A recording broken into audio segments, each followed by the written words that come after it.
Hello my YouTube family. तो the forbidden marriage की second last episode number 11 में हम लोग देखते हैं सोरंग किंग को सॉरी कहती है और किंग कहता है कि मैंने तुम्हें बहुत ज्यादा मिस किया। तुमने झूठ बोला था लेकिन तुम दिल से बिल्कुल सिंसियर थी। मैंने कितनी दुआएं की थी कि तुम जिंदा रहो। मुझे ये बात समझ आ गई है कि मैं तुम्हारे बिना नहीं रह सकता। फिर सोरंग किंग को हक कर लेती है। नेक्स्ट सीन में हम लोग देखते हैं शिन हवेयुंग और उसके फादर के पास बैठा होता है और बता रहा होता है कि हवेयुंग फर्स्ट सिलेक्शन में सिलेक्ट हो गई थी, इस वजह से इस पर अटैक किया गया था ताकि वो आगे पार्टिसिपेट ना कर पाए। फिर हम लोग देखते हैं हवेयुंग शिन को कहती है कि उनको पकड़ने के लिए मुझे ही कुछ करना होगा, जिस पर शिन कहता है तुम ऐसे नहीं कर सकती और हवेयुंग कहती है कि ऐसा करना जरूरी है। नेक्स्ट सीन में हम लोग देखते हैं किलर और उसके आदमी हवेयुंग के रूम में जाते हैं और उसको उठाकर अपने एरिया में ले जाते हैं। वो लोग कपड़ा हटाकर देखते हैं तो वो हवेयुंग नहीं शिन होता है। ये एक सीरियस सीन था लेकिन शिन को ऐसे हुलिये में देखकर वाकई बहुत ज्यादा हंसी निकल आई थी। फिर शिन उनके साथ फाइट करता है और शिन के आदमी वहाँ पर उन लोगों को अरेस्ट कर लेते हैं। दूसरी तरफ हम लोग देखते हैं क्वीन की सिलेक्शन के लिए लड़कियां जा रही होती हैं तो हेयोन ही हवेयुन से पूछती है कि तुम दूसरी साइड से क्यों आ रही हो और हवेयुन बताती है कि मुझ पर कल रात अटैक हुआ था, इस वजह से मैं यहाँ पर रह रही हूँ। हेयोन ही कहती है कि तुम कुछ ज्यादा ही चालाक नहीं बन रही। आगे से हवेयुन कहती है कि तुमने मेरा वर्क चुरा कर अपना नाम लगाकर पॉइंट ले लिए हैं। फिर सोरंग कहती है कि सब लोग इसे बच कर रहना, क्या पता कब किस पर कौन सा इल्जाम लगा दे। नेक्स्ट सीन में हम लोग शिन को देखते हैं। वो वही वेपन देखता है और सोचता है जब सोरंग पर अटैक किया था। फिर वो रॉयल सिक्योरिटी से उसी किलर का स्केच मंगवाता है।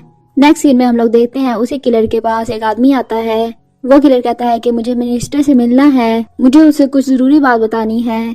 नेक्स्ट सीन हम लोग सिलेक्शन का देख रहे होते हैं। वहाँ पर सब लड़कियों के सामने टी रखी जाती है। सोरंग कुछ बात नोट करती है और हवेयुन को टी पीने से मना कर देती है। थोड़ी देर बाद हवेयुन के पीछे बैठी हुई लड़की को एलर्जी हो जाती है, जिससे हमें पता चलता है कि टी में कुछ मिलाया हुआ था। हवेयुन हेयोन ही को कहती है कि मेरी मेड ने तुम्हारे साथ अपना टेबल एक्सचेंज कर लिया था और हेयोन ही जल्दी से अपने हाथ देखने लग जाती है। हवेयुन क्वीन को बताती है कि मुझे लगता है हेयोन ही को इस बारे में पता था, क्योंकि जब मैंने कहा कि हमारे टेबल एक्सचेंज थे तो वो जल्दी से हड़बड़ा गई थी। नेक्स्ट सीन में हम लोग देखते हैं शिन किंग को बता रहा होता है कि 7 साल पहले इसी आदमी ने क्राउन प्रिंसेस का मर्डर किया था और सोरंग पर इसी ने अटैक किया था। वुमन की किडनैपिंग के पीछे भी इसी का हाथ है। किंग वहाँ से उठकर चला जाता है। फिर वो मिनिस्टर वान के पास जाकर कहता है कि मिस्टर जो सोंगग्यून, आपको तो पता है कि हमने उस किलर को पकड़ लिया है, आप उससे सारी तफ्तीश पूछें, इसकी जिम्मेदारी मैं आपको देता हूँ। नेक्स्ट सीन में हम लोग देखते हैं क्वीन 3 नेम अनाउंस करती है विनर्स के, जिसमें 2 और लड़कियां और हेयोन ही होती है। फिर क्वीन सबसे एक फॉर्म फिल करने को कहती है कि कौन चाहता है कि अगली सिलेक्शन में जाए, तो सब लोग हवेयुन को सिलेक्ट करते हैं। सब लोग वहां से जा ही रहे होते हैं तो क्वीन सब मेड्स को इकट्ठा करती है जो उन लड़कियों के साथ आई थी। सबके हाथ देखती है कि किसने वो टी में लिक्विड डाला था एलर्जी का। सोरंग ये सुनकर परेशान हो जाती है क्योंकि इसने उस लिक्विड को टेस्ट करने के लिए हाथ लगाया था, जिससे उसके हाथ पर भी एलर्जी हो गई थी। क्वीन ये देखकर उसको जेल में डलवा देती है। नेक्स्ट सीन में हम लोग देखते हैं शिन उस किलर को खाना खाने को कहता है अपने साथ बिठाकर। शिन कहता है ठीक है, नहीं खाना तो मत खाओ, मैं तुम्हारी ग्रेव के ऊपर रख दूंगा। वो किलर कहता है कि मतलब मैं जल्दी ही मरने वाला हूँ। शिन कहता है क्या पता दोबारा से जेल में जाकर खाना मत खाना और रात को जागते रहना, क्या पता कब तुम्हें मार दे कोई। नेक्स्ट सीन में हम लोग देखते हैं किंग सोरंग के पास जाता है उसे मिलने के लिए। सोरंग कहती है कि आप इस जगह पर मत आए, आप बीमार हो जाएंगे। फिर किंग सोरंग से पूछता है क्या हुआ, हमें फ्लैशबैक दिखाया जाता है। क्वीन कहती है कि मैं तुम्हें पनिशमेंट देना चाहती थी, तुम एक फ्रॉड हो। सोरंग कहती है कि वो मैंने नहीं किया, मैं इस कंट्री के लिए अच्छा सोच रही हूँ और उन लोगों को रोकना चाहती हूँ। उन लोगों ने आपके कान और आंखों पर हाथ रखे हुए हैं ताकि आपको कुछ समझ न आ सके।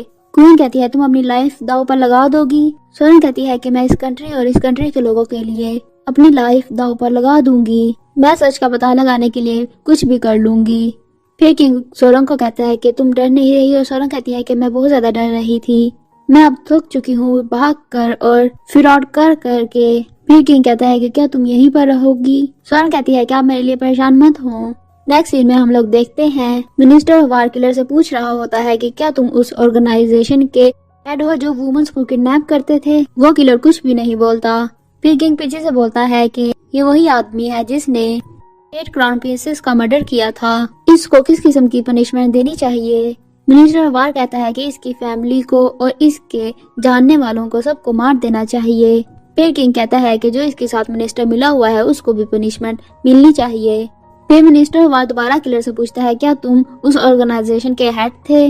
वो किलर कहता है कितने दुख की बात है कि तुम लोग मुझे उस ऑर्गेनाइजेशन का हेड बना रहे हो। फिर वो बताता है कि उसी ने क्राउन प्रिंसेस का मर्डर किया था और उसी ने वुमेन्स को किडनैप करके सेल किया था। फिर किंग उसकी नेक पर तलवार रखकर कहता है कि तुम्हें किसने ये सब करने का ऑर्डर दिया था। मिनिस्टर ऑफ वार कहता है कि हमें रूल के मुताबिक इसको सजा देनी चाहिए, अपनी तलवार साइड पर रख दें। फिर किंग कहता है कि लॉ के मुताबिक फिर तो ऐसे लोगों के टुकड़े टुकड़े कर देनी चाहिए। नेक्स्ट सीन में हम लोग देखते हैं सोरंग को लेकर आते हैं। शिन उसको कहता है कि तुम परेशान मत होना, मैं देख रहा हूँ इन सब चीजों के बारे में कि किसने वो पॉइजन डाला था। फिर सोरंग कहती है कि मैंने सुना है कि तुमने लड़कियों वाला हुलिया करके उनसे लड़ाई की थी, मैं बहुत उदास हूँ कि मैं तुम्हें देख नहीं सकी, और हंसने लग जाती है। शिन कहता है कि मैंने तुम्हें कहा था मैं तुम्हें ऐसी जगह पर लेकर आऊंगा जिस पर तुम जिसे स्माइल कर सको। फिर हम लोग देखते हैं लेडी वुन वहाँ पर आती है। सोरंग लेडी वुन से पूछती है कि आपने अपने हस्बैंड को ढूंढा, और लेडी वुन सीन सोचती है जिसमें हम लोग देखते हैं कि लेडी वुन के हस्बैंड ने उसकी सिस्टर के साथ शादी कर ली थी और उसका बेटा भी इतना बड़ा हो गया था। लेडी वुन कहती है कि मेरी बहन मेरे बेटे का ख्याल रख रही है, ये फेथ ही था, मैं तो बस एक जरिया बनी थी उन दोनों का इकट्ठा होने के लिए। मैंने फेथ को एक्सेप्ट कर लिया है। लव का ब्रिज बस उन दोनों के दरमियान बनना था जो मेरे और मेरे हस्बैंड के दरमियान नहीं बन सका। सोना कहती है कि मुझे भी कुछ ऐसा ही लग रहा है, मेरा भी कुछ ऐसा ही हाल होगा। और लेडी वुन कहती है कि मैं ऐसा नहीं होने दूंगी, मैं तुम्हें हर हाल में प्रोटेक्ट करूंगी। नेक्स्ट सीन में हम लोग देखते हैं लेडी वुन उन्हीं कोर्ट लेडीज के पास जाती है और कहती है कि तुम लोग मुझ पर इल्जाम लगा रहे हो कि मैंने तुम लोगों को रिश्वत दी थी। फिर लेडी वुन उनमें से एक मेड के पास जाती है और कहती है कि तुम यहाँ पर वर्क कर रही हो अपने बहन भाइयों को पालने के लिए, अगर तुमने झूठ बोला तो तुम्हारी सारी फैमिली पीछे 8 मेंबर्स हैं, उनका क्या होगा। बस तुम ही हो जो तुम मुझे बचा सकती हो और अपनी फैमिली को बचा सकती हो। फिर जिन उसके पास आकर कहता है कि किसने तुम्हें ये जेड की हेयर पिन दी थी। वो मेड बताती है कि वो सिलेक्शन हाउस में से एक है, उन्हीं लड़कियों में से जो वहाँ पर क्वीन के सिलेक्शन के लिए गई है। फिर हम लोग नेक्स्ट सीन में देखते हैं चीफ लेडी वुन का इंतजार कर रहा होता है। नेक्स्ट सीन में हम लोग देखते हैं शिन सोरंग को जेल से निकाल कर कहता है कि किंग तुम्हारा इंतजार कर रहे हैं। सोरंग जल्दी से जाकर किंग को हक कर लेती है। नेक्स्ट सीन में हम लोग देखते हैं उनजियोंग मिनिस्टर ऑफ वार से पूछती है कि अब हम लोग क्या करेंगे। मिनिस्टर ऑफ वार कहता है कि हमें क्या करना चाहिए जब आपका पालतू कुत्ता जब आपको ही बाइट कर ले। फिर वो एक आदमी को इशारा करता है। फिर वो उनजियोंग को कहता है कि हेयोंगसुन जल्दी से सिलेक्ट हो जाएगी, फिर लोगों की पावर और ज्यादा बढ़ जाएगी। नेक्स्ट सीन में हम लोग देखते हैं कुछ आदमी पॉप्स के पास आकर खड़े होकर पूछ रहे होते हैं कि कौन सी लड़की सिलेक्ट होगी। पॉप्स कहता है ये जरूरी नहीं, जरूरी ये है कि मैरिज पर बैन जल्दी खत्म हो जाएगा, फिर हर चीजें महंगी हो जाएंगी और तुम लोग अभी से शॉपिंग स्टार्ट कर लो। सब लोग बहुत ज्यादा खुश हो जाते हैं ये सुनकर और कहते हैं कि हम लोग अभी से अपनी शॉपिंग कर लेते हैं। हेयुंग पॉप से पूछती है कि अगर सिलेक्शन सक्सेसफुली हो गई तो फिर हम लोग क्या करेंगे। पॉप्स कहता है कि जो फेथ में लिखा है वही होगा। नेक्स्ट सीन में हम लोग देखते हैं वांगबे और देखुन को जो के सब सिंगल लोगों को इकट्ठा करके कहते हैं कि हमें कुछ न कुछ करना होगा इस मैरिज बैन को खत्म करने के लिए।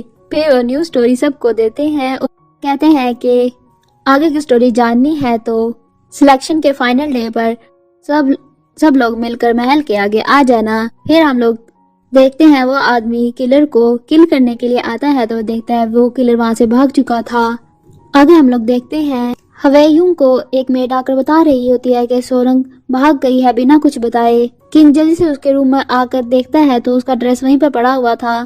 उसे ढूंढने के लिए ऑर्डर देता है। नेक्स्ट सीन में हम लोग देखते हैं सब सिंगल लोग मिलकर मार्च करते हैं मैरिज बैन को खत्म करने का।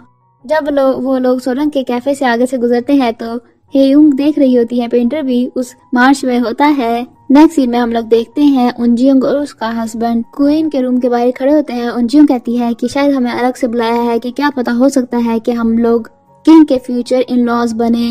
लेकिन क्वीन सिर्फ उनजियोंग के हस्बैंड को ही अंदर बुलाती है और कहती है कि डिजाइन करने के बाद आप तो बिल्कुल ही बीमार हो गए। फिर वो कहती है कि अच्छा बताएं आपकी बड़ी बेटी कैसी है। वो मिनिस्टर सोचकर कहता है कि वो बहुत ज्यादा शरारती है लेकिन वो स्मार्ट भी है। फिर क्वीन कहती है कि क्या जो लड़की सिलेक्शन के लिए आई है वो आपकी बड़ी बेटी नहीं है। उनजियोंग का हस्बैंड कहता है हेयोनसुन ही मेरी बड़ी बेटी है। क्वीन पूछती है कि आपकी एक और बेटी थी, मैंने सुना आपकी 2 बेटियां थी, तो दूसरी बेटी कहाँ पर है? और वो चुप कर जाता है। नेक्स्ट सीन में हम लोग देखते हैं फाइनल सिलेक्शन के लिए 2 लड़कियां सिलेक्ट हुई थी, जिनमें एक हेयोन ही थी और सेकंड हवेयुन थी। क्वीन पूछती है कि तुम लोग कंट्री की मदर क्यों बनोगी? हवेयुन कहती है कि मेरे पास कोई रीजन नहीं है इस कंट्री की न्यू क्वीन बनने का।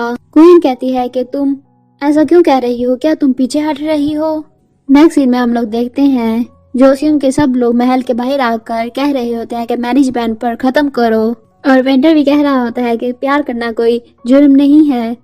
हेयोंग भी वहीं पर होती है। नेक्स्ट सीन में हम लोग देखते हैं क्वीन के पास किंग आता है और कहता है कि आज रिजल्ट होगा, मैं अपने लोगों के साथ ही फाइनल रिजल्ट सुनूंगा। रॉयल सेक्रेटरी उन सब लोगों को महल के अंदर ले आता है ताकि वो भी फाइनल रिजल्ट सुन सके। वहाँ पर किंग आता है, सब किंग को देखकर हैरान हो जाते हैं। फिर किंग कहता है कि मैं तुम लोगों को रीजन बताना चाहता हूँ मैरिज पर बैन का, कि क्राउन प्रिंसेस का मर्डर किया गया था और फिर हर साल मर्डर किया जाता था उनकी जगह पर। सब लोग ये बात सुनकर बहुत ज्यादा हैरान हो जाते हैं। फिर किंग कहता है इस वजह से मैं तुम लोगों के साथ अपनी हैप्पीनेस शेयर करना चाहता हूँ ताकि इस मैरिज पर बैन को खत्म किया जा सके। फिर वहाँ पर क्वीन आती है और आकर कहती है कि क्वीन की प्लेस का ओनर हेयोनसुन है, ये फैमिली की डॉटर। उनजियोंग अपने हस्बैंड को कहती है कि फाइनली हमारी बेटी क्वीन बन चुकी है, पर उसका हस्बैंड थोड़ा सीरियस था। फिर क्वीन कहती है जिसका नाम लिया गया है प्लीज वो ऊपर आ जाए। हेयोन ही ऊपर जा ही रही होती है, साथ में सोरंग भी आ जाती है वहाँ पर। हेयोन ही उसको देखकर हैरान हो जाती है। क्वीन कहती है कि मैंने एक नाम लिया था और 2 लोग क्यों ऊपर आ गए, रियल हेयोनसुन कौन है? और यहीं पर एपिसोड नंबर 11 एंड हो जाती है। अगर आपको मेरा एक्सप्लेनेशन पसंद आए तो please subscribe my channel and like my videos. Bye.